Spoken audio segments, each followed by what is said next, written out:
નમસ્કાર દર્શક મિત્રો, આજના સમાચારોમાં ડુંગળીની ખેડૂતોને સહાય જાહેર, ફોર્મ ભરવાના શરૂ, પરેશ ગોસ્વામીની ભારે વરસાદની આગાહી, ખેડૂતોને 2000 રૂપિયાનો હપ્તો, બેંક ખાતું નવો નિર્ણય, ગોપાલ ઇટાલિયાને નોટિસ અને રત્ન કલાકારોને સહાય.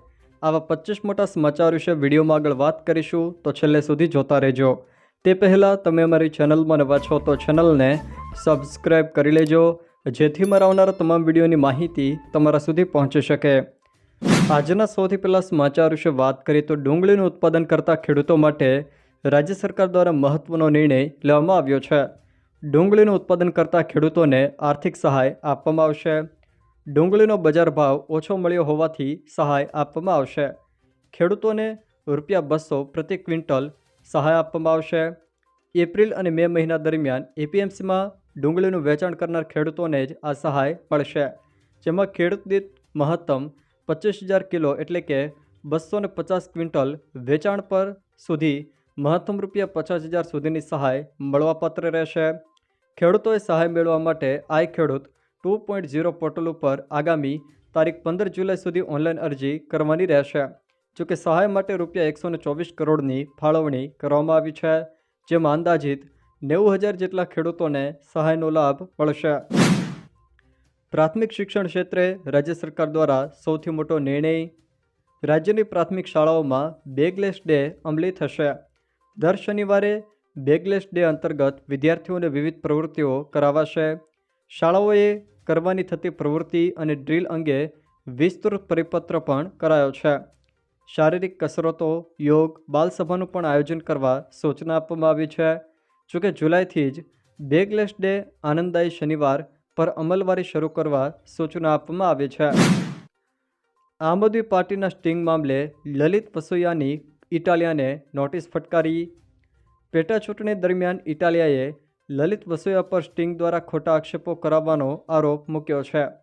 લલિત વસોયાએ જવાબમાં ઇટાલિયાને 10 કરોડની માનહાનિ નોટિસ પણ પાઠવી છે.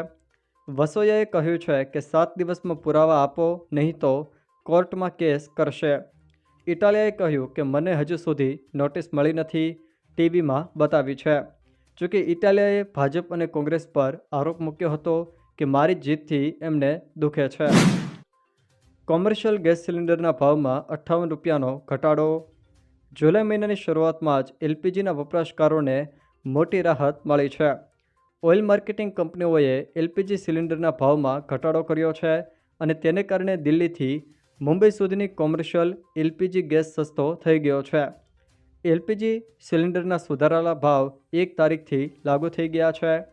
ઉલ્લેખનીય છે કે આ વખતે પણ ઓઇલ કંપનીઓએ 19 કિલોગ્રામના કોમર્શિયલ ગેસ સિલિન્ડરના ભાવ ઘટાડ્યા છે અને રાજધાની દિલ્હીમાં તે ₹58 સુધી સસ્તો થયો છે, જ્યારે 14 કિલોગ્રામના ઘરેલું ગેસ સિલિન્ડરના ભાવમાં કોઈ ફેરફાર કરવામાં આવ્યો નથી. એટલે કે ઘરે વપરાતા ગેસ સિલિન્ડરના ભાવમાં કોઈ ફેરફાર થયો નથી. પરેશ ગોસ્વામીની વરસાદના નવા રાઉન્ડને લઈને મોટી આગાહી. હવામાન આગાહીકાર પરેશ ગોસ્વામીએ જુલાઈમાં વરસાદના 4 તોફાની રાઉન્ડની આગાહી કરી છે. જે પહેલો રાઉન્ડ 4 થી 5 જુલાઈથી શરૂ થશે. જૂન મહિનામાં સામાન્ય કરતાં 161% વધુ વરસાદ નોંધાયો છે, જેણે 44 વર્ષનો રેકોર્ડ પણ તોડ્યો છે. દક્ષિણ ગુજરાતથી કચ્છ સુધી મેઘરાજા મન મૂકીને વરસ્યા છે. ખાસ કરીને દક્ષિણ ગુજરાત અને પશ્ચિમ સૌરાષ્ટ્રમાં ભારે વરસાદની પણ શક્યતાઓ છે. જોકે 4 જુલાઈ સુધી માછીમારોને દરિયો ન ખેડવા પણ સૂચના આપવામાં આવી છે. પહેલી નોકરી મળતા જ સરકાર પૈસા આપશે. મોદી કેબિનેટની બેઠકમાં મોટો નિર્ણય લેવામાં આવ્યો છે. કેન્દ્રીય કેબિનેટે રોજગાર સાથે જોડાયેલ પ્રોત્સાહન યોજનાને મંજૂરી આપી છે. આ યોજના હેઠળ 2 વર્ષમાં 3.5 કરોડથી પણ વધુ લોકોને નોકરી આપવાની છે. આ યોજના તમામ ક્ષેત્રોમાં રોજગાર પેદા કરવા, રોજગારની સંભાવના વધારવા અને સામાજિક સુરક્ષા વધારવાની પણ તૈયારી છે. બેલીફ કર્મચારીઓના ફિક્સ ટ્રાવેલિંગ એલાઉન્સમાં વધારો કરાયો. રાજ્ય સરકારે ન્યાયતંત્રમાં ફરજ બજાવતી બેલીફ કર્મચારીઓને હાલમાં આપવામાં આવતા માસિક ₹200ના ફિક્સ ટ્રાવેલિંગ એલાઉન્સમાં વધારો કરીને ₹2500 ખાસ ભથ્થું મંજૂર કર્યું છે. એલાઉન્સમાં 1 જુલાઈ 2025થી જ વધારો કરાયો છે. વડોદરાના 50,000 ખેડૂતો પીએમ કિસાન યોજનાના હપ્તાનો લાભ લઈ રહ્યા છે. પીએમ કિસાન સન્માન નિધિ યોજનામાં વડોદરા જિલ્લામાં 19મા હપ્તાનો કુલ લાભ 1,77,440 ખેડૂતોને મળ્યો છે અને 59,400 ખેડૂતોનું રજિસ્ટ્રેશન બાકી હતું. જોકે સોમવાર અને મંગળવારે યોજાયેલા ખાસ કેમ્પમાં 10,000 જેટલા ખેડૂતોની નોંધણી થઈ ગઈ છે. જોકે આ નોંધણી નહીં કરાવવામાં આવે તો ખેડૂતોને પીએમ કિસાન યોજનાનો લાભ ન મળે તેવી પણ શક્યતાઓ છે. કોંગ્રેસના પાટીદાર નેતાઓએ રાહુલ ગાંધી પાસે સમય માંગ્યો. પૂર્વ સાંસદ વિરજી ઠુમ્મરે રાહુલ ગાંધીને પત્ર લખ્યો છે. કોંગ્રેસની હાલની સ્થિતિ અને જાતિ સમીકરણ પર તેઓએ કહ્યું કે ચર્ચા કરવી છે. જોકે સારા પરિણામ માટે જાતિ સમીકરણ સંતુલિત પણ કરવું જરૂરી છે. સમગ્ર પાટીદાર સમાજ વતી ભવિષ્યના માર્ગદર્શન માટે તેઓએ વિનંતી કરી છે. હવામાન ખાતા દ્વારા રાજ્યના આજે આ વિસ્તારોમાં ભારે વરસાદની આગાહી. હવામાન વિભાગે આજે ખાસ કરીને બનાસકાંઠા અને સાબરકાંઠા આ બે જિલ્લામાં અતિભારે વરસાદનું ઓરેન્જ એલર્ટ આપ્યું છે. તો કચ્છ, પાટણ, મહેસાણા, ગાંધીનગર, અરવલ્લી, મહીસાગર, અમરેલી, ભાવનગર, સુરત, તાપી, ડાંગ, નવસારી અને વલસાડ આ જિલ્લાના કેટલાક છૂટાછવાયા વિસ્તારોમાં પણ ભારે વરસાદની શક્યતાને પગલે યલો એલર્ટ જાહેર કર્યું છે. જોકે 4 તારીખે ખાસ કરીને સાબરકાંઠા, અરવલ્લી, મહીસાગર, દાહોદ, ભાવનગર, અમરેલી, ગીર સોમનાથ, નવસારી અને વલસાડ આ જિલ્લાના કેટલાક છૂટાછવાયા વિસ્તારોમાં પણ ભારે વરસાદની શક્યતાને પગલે યલો એલર્ટ આપવામાં આવ્યું છે. તે સિવાય જો મિત્રો વાત કરવામાં આવે તો આજે પણ રાજ્યના કેટલાક વિસ્તારોમાં ભારે વરસાદને લઈને પ્રાથમિક શાળા બંધ રાખવા કલેક્ટર દ્વારા આદેશ આપવામાં આવ્યો છે. બનાસકાંઠામાં વરસાદને લઈને પ્રાથમિક શાળા બંધ રાખવા કલેક્ટર દ્વારા આદેશ આપવામાં આવ્યો છે. જેમાં પાલનપુર, દાંતીવાડા, વડગામ, ધાનેરા, અમીરગઢ તેમજ ડીસા તાલુકામાં શૈક્ષણિક કાર્ય બંધ રહેશે. 6 તાલુકાની તમામ પ્રાથમિક શાળા તારીખ 3 જુલાઈ 2025ને ગુરુવારના રોજ બંધ રાખવા કલેક્ટર દ્વારા આદેશ આપવામાં આવ્યો છે. નવું મકાન ખરીદનારાઓ માટે મોટા સમાચાર. રાજ્ય સરકારે જાહેરનામું બહાર પાડ્યું છે. જેમાં 1 જુલાઈ 2025ના રોજ સરકારે રાતોરાત જાહેરનામું બહાર પાડીને રોયલ્ટીની રકમ ઉપરાંત તેટલી જ રકમનું પ્રીમિયમ પણ વસૂલવાનો નિર્ણય કર્યો છે. જેના કારણે ખનિજોની રોયલ્ટી બમણી થઈ ગઈ છે. રાજ્યમાં બાંધકામના ખર્ચમાં વધારો થઈ શકે છે. જોકે ગુજરાત સરકારે રેતી, કપચી અને માટી જેવા મહત્ત્વના ખનિજોના રોયલ્ટી દરમાં પણ વધારો કર્યો છે. ગુજરાતમાં બુધવારે 149 તાલુકાઓમાં વરસાદ વરસ્યો. જેમાં સૌથી વધુ વરસાદ વિજાપુરમાં 6.03 ઇંચ વરસાદ વરસ્યો છે. તો વાલોડમાં 5.59 ઇંચ, ઉમરપાડામાં 5.31 ઇંચ, સુબીરમાં 4.25 ઇંચ, મહુવામાં 4 ઇંચ, દાંતીવાડામાં 3.62 ઇંચ, વ્યારામાં 3.25, ડોલવણમાં 3.31 ઇંચ, કંઠલાલમાં 3.15 અને કપડવંજમાં 3.11 ઇંચ વરસાદ વરસ્યો છે.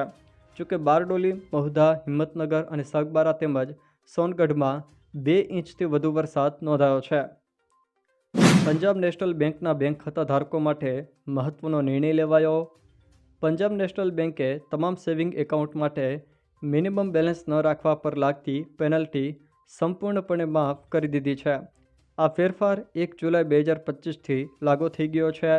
બેંકે જણાવ્યું છે કે આનો ઉદ્દેશ્ય સામાન્ય લોકોને, ખાસ કરીને મહિલાઓ, ખેડૂતો અને ઓછી આવક ધરાવતા પરિવારોને બેન્કિંગ સેવાઓ સરળતાથી પૂરી પાડવાનો હેતુ રહેલો છે. ભાજપના 5 નવા પ્રમુખ જાહેર. ગુજરાતમાં રાહ. મંગળવારે ભાજપે હિમાચલ, ઉત્તરાખંડ, આંધ્રપ્રદેશ, મહારાષ્ટ્ર અને તેલંગાણા એમ 5 રાજ્યોમાં પ્રદેશ અધ્યક્ષોની બિનહરીફ પસંદગી કરી છે. હિમાચલમાં રાજીવ બિંદલને 3જી વખત કમાન મળી છે, જ્યારે મહેન્દ્ર ભટ્ટ ઉત્તરાખંડના અધ્યક્ષ બન્યા છે. આ સાથે જ 2 દિવસમાં ગુજરાત સહિત અન્ય 9 રાજ્યોમાં પણ નવા પ્રદેશ અધ્યક્ષોની ચૂંટણીનું ચિત્ર સ્પષ્ટ થશે. રાષ્ટ્રીય અધ્યક્ષની પસંદગી જુલાઈમાં થવાની પણ શક્યતાઓ છે. 2000 રૂપિયાની નોટ અંગે મોટા સમાચાર. આરબીઆઈએ ₹2000ની નોટ અંગે એક મોટી અપડેટ આપી છે. આરબીઆઈના જણાવ્યા અનુસાર 6,099 કરોડ રૂપિયાની કિંમતની 2000 રૂપિયાની નોટો હજુ પણ બજારમાં હાજર છે. આ નોટો કાયદેસર ટેન્ડર રહે છે. ચલણમાંથી દૂર કરવામાં આવી ત્યારે 3.56 લાખ કરોડ રૂપિયાની 2000 રૂપિયાની નોટો ચલણમાં હતી. આરબીઆઈએ લોકોને આ નોટો બેંકોમાં જમા કરાવવા અથવા તો બદલાવવાની અપીલ પણ કરી છે. કાર ખરીદવી મોંઘીથી ટેક્સ વધ્યો.